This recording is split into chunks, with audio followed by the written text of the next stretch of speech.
1993. Sasa imekuwa ni 2025. Ni kwamba mambo yamekuwa mazito kwa upande wa klabu ya soka ya Simba. Okay. Bwana, kadi nyekundu ya Yusuf Kagoma kwanza ilikuwa inastahili, lakini pili ndio ilikuwa ni turning point kwa upande wa RS Berkane. Okay, unajua kipindi cha kwanza dakika 36 alipata kadi ya njano ya kwanza. Still struggling with the high price of goods you want? Come to Alibaba.com. Ni kadi ambayo alistahili kwa sababu kwenye football hakuna foul ambayo hata wachezaji wenyewe hawaipendi wenyewe kwa wenyewe, kama foul ya tackling from behind, kwamba unamchezea mwenzako foul kutokea nyuma. Always mara nyingi na kuaga ni kadi straight bila kuonywa, sijui umeelewa. So ni kadi iliyostahili kwa sababu ya tafsiri ya tukio lenyewe, sijui umeelewa. So yes, ilikuwa ni turning point kwa Berkane kwa unajua kwa wenzetu ambao wame advance kwenye football yani advantage yoyote ya mchezaji kupungua uwanjani inawapa nafasi ya wao kucapitalize na kuweza kutawala kwa namna yoyote wanaotaka wao, sijui umeelewa. Na baya zaidi ni kwamba mchezaji ambaye ametoka mchezaji katika eneo muhimu sana, sijui umeelewa. Kwa hiyo mimi binafsi ninaamini kabisa, cha kwanza iliongeza confidence Berkane. Cha pili waliweza kustructure game plan yao kwa namna nyingine tena, kama walikuwa wamekuja kwa ajili ya defensive game. Sasa hivi wanaona kabisa sisi tunaweza tukaingiza kiungo, tukaingiza winger, tukajaribu kuwa contain Simba katika namna ambayo sisi tunaitaka sisi. Ndio maana kuanzia pale ukoona Simba wako comfortable kucheza. Walijaribu tu kujaribu kuforce mashambulizi kupitia kwenye winga zao ili waone namna gani wanaweza kucapitalize kwenye hiyo nafasi, lakini pia kutumia labda set pieces kupata mabao, sijui umeelewa. Lakini kwa Berkane ilikuwa ni turning point kwa sababu walikuwa washapata comfortability ya wao kutengeneza mashambulizi. Ilileta taharuki kwenye kikosi cha Simba. Unajua Yusuf Kagoma amekuwa ni miongoni mwa wachezaji muhimu sana kwa Simba msimu huu, sio? Akiwa fit, kwa hiyo kumkosa mchezaji wa aina ile kwenye eneo la kiungo, it's a huge big miss. Of course. Kitu kimoja ambacho nataka niseme ni kwamba unajua hata ukiangalia baada ya kadi nyekundu ilimchukua muda mrefu kidogo Fadlu kufanya changes, sijui umeelewa. So unaweza kupata picha kwa namna gani ilileta gap kubwa katika mfumo wa Simba na kama shock hivi, kwa sababu kadi ilitoka mapema sana kipindi cha pili dakika 56 57. Exactly, sijui umeelewa. So ilileta shock kwa namna gani tunaweza tukajipanga ili tuweze kupeleka mashambulizi kama ambavyo tulitegemea mwanzoni. Au unasemaje bwana Marusi? Lakini I don't know, mimi najua na ninatambua fika na nakubaliana na mamilioni ya Tanzania kwamba iliwanufaisha Berkane ile kadi nyekundu na iliharibu game plan ya Simba Sports. But kuna kitu kimoja ambacho nitakisema, I hope kuna ambao watakubali, kuna ambao watakataa pia. Nafikiri reaction ya benchi la ufundi la Simba kwenye ile kadi nyekundu pia nayo ilikuwa ni kuongeza mzigo kwenye tatizo kuliko kupunguza tatizo lenyewe, kwa sababu benchi la ufundi jinsi ambavyo react utafrani, yani unajua when you go all the way namna ile unavyo react kwa namna fulani pia una commit, kwa sababu benchi la ufundi ndilo ambalo linaongoza mode ya wachezaji waje kiwanjani. Kwa hiyo when inatokea kadi nyekundu kama vile alafu timu inakuwa pungufu, kitu ambacho kinakuwa cha kwanza kinawajia wachezaji kisaikolojia ni kwamba okay, tulikuwa tunapaswa kushinda hii game, tumekuwa pungufu, tuko nyumbani, maybe this is just not our day, hii sio siku yetu, tukatoboa hapa. Kwa hiyo unajua, yani leo hakuna kitu kinachoenda sawa. So you need bench la ufundi iliweze kuwashusha wachezaji. Tulieni, it's just a red card, tuchezeni game, kitachotokea kitokee, but let's play our game. Lakini bench la ufundi jinsi ambavyo react, for me I thought it wasn't kitu poa sana. Fadlu, Matola na wengine wote, Roymam, ambao of course I respect them a lot, huge brothers, wamefanya kitu kubwa sana kwenye game. Mimi siwezi kuja kufanya maybe kwenye industry ya michezo, but jinsi ambavyo react kuonesha ukomavu which ikatransmit pia ikaenda kwa wachezaji wao ambao eventually kuna moja ama nyingine nafikiri pia iliwapunguzia ile faida ya kuishi kwenye lile lengo walokuwa nalo, kubakia kwenye mchezo. Sawa. Bwana, story kubwa ya mchezo wa leo ni mwamuzi. Dahane Beida. Simba ilionekana kama wangetumia uwanja wa Mkapa, walikuwa na advantage. Tumezungumza sana juu ya faida ya uwepo ya matumizi ya uwanja wa Mkapa, lakini kwa namna ambavyo watu wanamzungumza mwamuzi, inawezekana hata mechi ingepigwa kwa Mkapa hii ngoma ingekuwa nangwa kwa upande wa Simba. Mwamuzi amechezesha vibaya sana, ama ni kwa namna ambavyo tumechukuliwa na hisia za kwa sababu timu yetu ya nyumbani imeshindwa kupata matokeo. Lakini kabla ya kujibu hilo, tuangalie track record ya huyu mwamuzi. Sema na moja sio? Ikawa ni hisia zetu sisi, kwa sababu tulikuwa tunatamani ubingwa ubaki hapa nyumbani. Kabisa. Unajua, kwa mfano sasa hivi mimi kwa mfano nikiiba, lakini sio tabia yangu ya kuiba, watu watanitetea au sio mwizi bwana. Lakini kama leo nikiiba afu ni tabia yangu kuiba, watasema huku nyuma alishaibaga huyu, sio umeelewa zako. Kwa hiyo Dehane huyu ana track record mbaya sana, na mimi namuona kama ni refa fulani wa kimkakati. Ndio refa huyu ambaye aliwanyima penalti ya muhimu sana mechi ya Mamelodi na aliwanyima Mamelodi bonge moja na ilikuwa penalti ya wazi. Sahihi kabisa. Ndio huyu refa ambaye mechi ya Yanga na Mamelodi ali-officiate maamuzi mabaya sana mpaka leo hii. Yanga wana kidonda kikubwa sana moyoni mwao, wananongwa imewaka. Yani kila ukimuona Yanga yule mwamuzi lego lazisikia lokataa. Kwa mara ya kwanza leo mashabiki baadhi wa Yanga baadhi ndio wanacheza baadhi leo ndo wamemfurahia kumuona yule mwamuzi baadhi, kwamba Simba nao waumie kama tumeumia sisi. Yani wanasema kwamba hata tulivyokuwa tunamzungumzia yule mwamuzi leo kwa vitendo mnashuhudia mwamuzi huyu. Sahihi. Na nilikuwa nasema ni refa ambaye anapangwa kwenye mechi za kimkakati, kwa sababu maamuzi yake yote kwenye mechi hizo yamekuwa yanafanana. Hata calls nyingi ambazo amekuwa amezifanya leo kwenye mechi ya Simba hazikuwa fair, sijui umeelewa.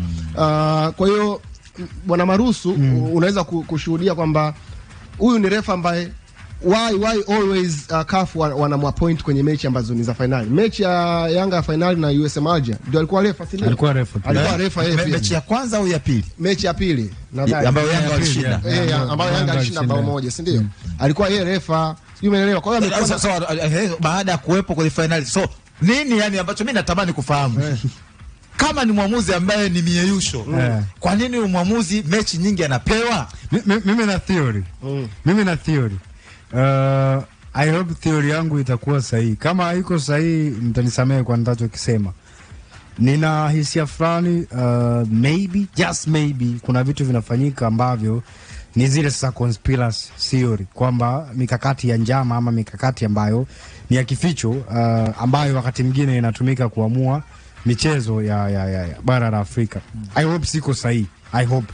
Lakini mwenyekiti wa kamati ya mashindano ya CAF anaitwa Ahmed Yahya, ni rais wa shirikisho la Mauritania. Yes, na ndiko ambako Dahane Beida anatokea. Sawa. Lakini kwa moja ama nyingine pia Ahmed Yahya ni miongoni mwa wale makamu wa rais wa CAF. Kwa sababu tunajua hayuko mmoja, wako wanne nafikiri au watano. Utamtaja pia hapo na Fauzi Lekja yule wa Morocco, lakini pia na watu wengine kutoka kule nchini Misri kama Mohamed Atib Bibo. Kwa hiyo sijui, mimi najaribu kuwaza mwenyekiti wa mashindano kwa namna fulani yeye anampatia michezo mikubwa mtu ambaye anaona anaweza kuishi kwenye kile ambacho yeye anakiagiza ama ambacho ni matarajio yake. Kwa sababu haiwezekani mtu anakosea zaidi ya mara 3 kwenye mchezo mikubwa anaendelea kupewa michezo. Mimi nafikirisha sana. And I hope siko peke yangu nao wazazi, kwa sababu mara kwanza mimi nimeona akiwa subject ya kukosea na kuzungumzwa sana ni Young Africans dhidi ya Mamelodi Sundowns pale Pretoria, ambapo lile goli la Zizkiri lizua mjadala sana. Watu wengi hata wa South Africa wenyewe, baadhi especially washabiki ambao ni wa timu ambao tofauti na Mamelodi, na baadhi ambao na Mamelodi walikuwa wanasema ile ni kamba sahihi, japokuwa ikaja kuzungumzika, wakaja kutafuta hadi videos wakaanza kuonyesha kwamba sio sahihi, lakini he was the ref ambaye alimake calls kwenye ile game. Lakini pia recently nimetoka kumtazama kwenye mechi ya semi-final CAF Champions League, Mamelodi Sundowns dhidi ya Al Ahly pale Cairo. Kuna tuta walikuwa wapate Mamelodi, alifanywa madhambi kwenye eneo la hatari. Lucas Ribeiro alikanyagwa kabisa. Yaani nakumbuka kwenye eneo la hatari amepewa pasi kakanyagwa, akashindwa, na ilikuwa ni scoring chance, akashindwa kuscore. Umeona? Lakini mwamuzi akapeta kwamba hakuna tuta na imekwenda kutazama kwenye VAR na yeye amekwenda kujiridhisha, lakini bado hakuweka tuta. Can you imagine? Sasa unajiuliza huyu ni refa ambaye ni namna gani hajalipi, yani kwa nini anafanya makosa? Yani kwa nini anang'aniwa? Kwa sababu the thing is maybe is a good ref, lakini kocha unapofanya makosa au ni mwamuzi wa maelekezo. That's the point. And that's the point. Kwa sababu idea ni kama unafanya makosa at least kupunguze point kupewa michezo mikubwa. Yani kwamba kwa mfano leo hapa Tanzania waamuzi ambao wanafanya vizuri labda let's say ni tunafahamu Arajiga, Sadi Mrope, Ramadhani Kayoko, na Eli Sasina wengineo ambao sijawataja, they are doing good kwa nafasi yao. Kuna jibu sahihi kwa nini Arajiga anapewa games kubwa. Kwa maana kwamba kwenye scoring chart mimi actually I know, unajua waamuzi yule match commissioner sijui kama Tanzania wengi wanafahamu, lakini match commissioner kwenye ligi yetu ndiye ambaye anatoa scoring kwamba mwamuzi amefanya vipi kiwanjani leo, na wanatoa kwa wigo wa alama 10. Yani katika 10 amepata ngapi? 8, 5 ngapi? Zile marks zinakuja zinajumlishwa, alafu mtu anaonekana anastahili kuchezesha game yenye maamuzi makubwa ama game ya msingi kwenye msimu. Kwa maana labda Simba na Yanga, Simba na Azam, Yanga na Azam. Let's say ndio labda definitive game ya kuamua season. Kwa hiyo mwamuzi akifanya makosa ya wazi kama yale, obviously point zake zinakuwa chache.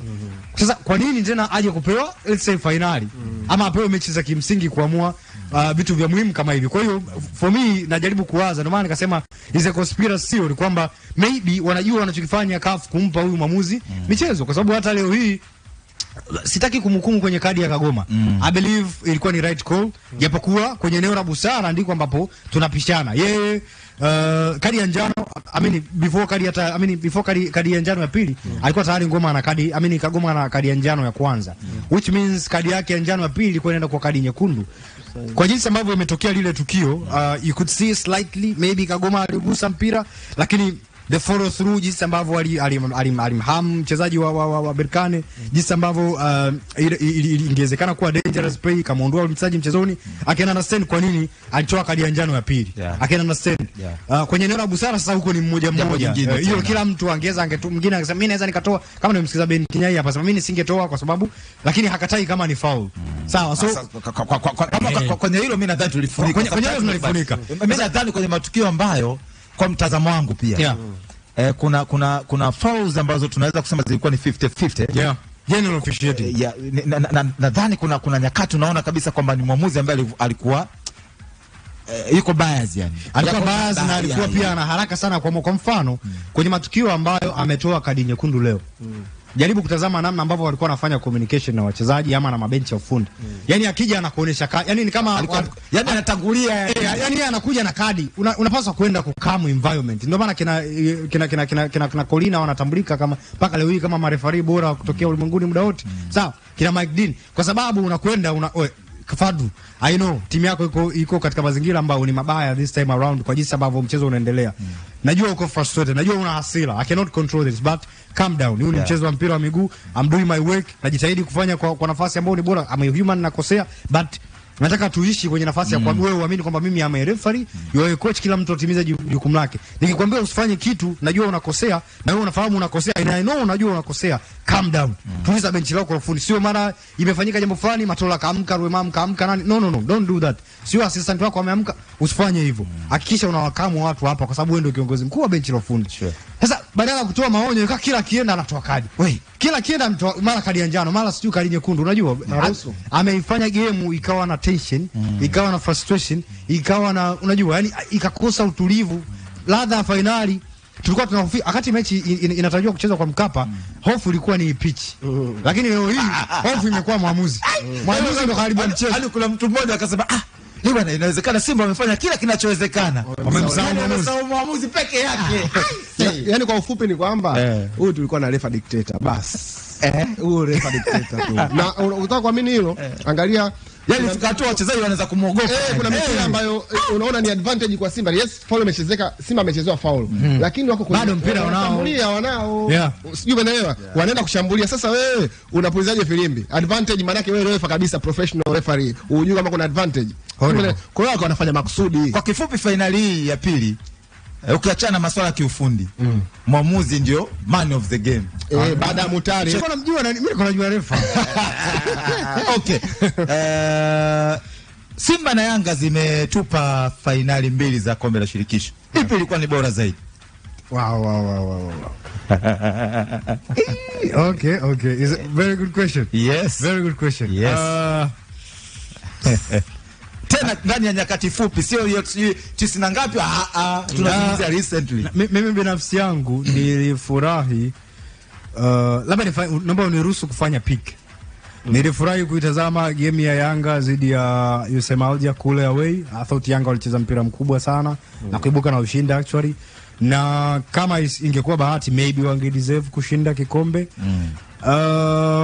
And mchezo wa leo wa Simba dhidi ya Berkane hapa kwa uwanja wa Amani ulikuwa mchezo mwingine mzuri. Kwa mimi kwenye zile finali 2 ambazo zimetupa michezo 4, mimi naondoka na michezo hiyo 2 kama bora. Kwa hiyo kwamba kwenye mchana ushafeli. Sawa, Simba na Yanga zimetupa finali 2 za kombe la shirikisho miaka hivi karibuni. Nani ametupa finali bora zaidi? Mimi kwa upande wangu nadhani Yanga walitupa finali bora zaidi, na nitakupa sababu. Unajua finali ya kwanza ambayo Simba ameicheza na Berkane, chap tu akaruhusu bao 2. Sijui umeelewa? Finali ya kwanza. Lakini kwa upande wa Yanga, finali ya kwanza ambayo alicheza hapa Taifa, alijikaza lakini sio kwa kuruhusu bao nyingi, lakini pia aliucheza mpira. Sijui umeelewa? Sasa matarajio sio kwa sababu Yanga alianzia nyumbani. Okay, Simba alipokuja nyumbani si ndio kama hivi moja ametonga soka moja. Yanga alipoenda away kule ilikuwa akashinda away. Tunaona tofauti naanzia hapo. Na alidominate away, sio kama alishinda tu, alidominate. Alipata chances nyingi ambazo labda probably alitoka kikanuni actually.